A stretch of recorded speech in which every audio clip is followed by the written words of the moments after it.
দিল্লির লালকেল্লার সামনে বিস্ফোরণের পর থেকেই এনআইএর স্ক্যানারে ফরিদাবাদের আল-ফালাহ বিশ্ববিদ্যালয়। বিস্ফোরণ কাণ্ডে এই বিশ্ববিদ্যালয় থেকে তদন্তকারীদের জালে ধরা পড়েছে চিকিৎসক ইঞ্জিনিয়াররা। এবার উত্তর দিনাজপুর জেলার ডালখোলা থানার কোনাল গ্রাম থেকে জাহান নিসার আলম নামে এক চিকিৎসক পড়ুয়াকে আটক করল এনআইএ।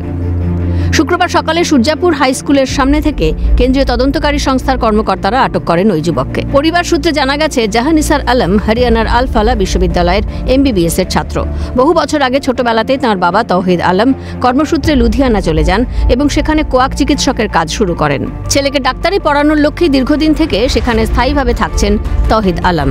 তবে পরিবারটির সঙ্গে কোনাল গ্রামের আত্মীয়দের যোগাযোগ আজও বজায় আছে। দিন দুয়েক আগে এক আত্মীয়ের বিয়েতে যোগ দিতে জাহান নিসার আলম তার মা ও বোনকে নিয়ে কোনাল গ্রামে আসেন। ঠিক তখনই তাকে আটক করা হয়। পরিবারের দাবি, তিনি সম্পূর্ণ নির্দোষ ও শান্ত স্বভাবের ছেলে, তার সঙ্গে কোনো উগ্রপন্থী যোগ নেই। স্বভাবে কি ও একদম ভদ্র ছেলে, ওর কারো আলতু ফালতু লোকের নেগেটিভ লোকের সঙ্গে কোনো সম্পর্ক নাই।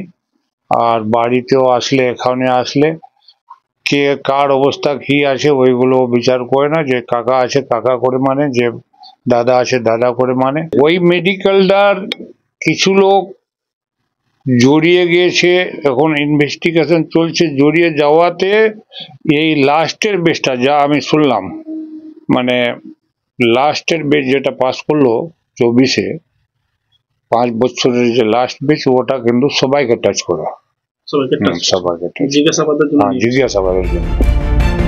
উল্লেখ্য, জাহান নিসার হরিয়ানার আল-ফালাহ ইউনিভার্সিটি থেকে 2024 সালে MBBS পাশ করেন। গত রবিবার তিনি চণ্ডীগড়ে MD পরীক্ষায় অংশ নিতে যান।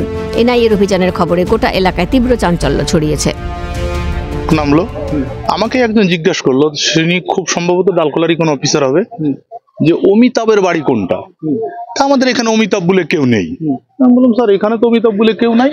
তো উনি এই রাস্তাটা দিয়ে সামনে ধরলো, তো সামনে ওখানে আমি এখান থেকে দেখতে পাচ্ছি যে একটা স্কুটার নিয়ে কোনো একটা ছেলে আসলো, তার সঙ্গে কথা বললো। তা আমি ভাবলাম কি হয়তো ওই ব্যাপারেই জিজ্ঞাসা করছে।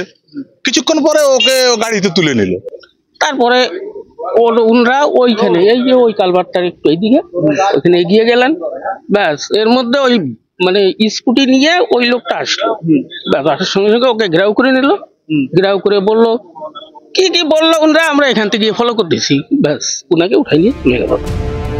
তদন্তের স্বার্থে এনআইএ এ বিষয়ে কোনো সরকারি বিবৃতি দেয়নি। বিশ্বরূপ বিশ্বাসের রিপোর্ট, ক্যালকাটা নিউজ।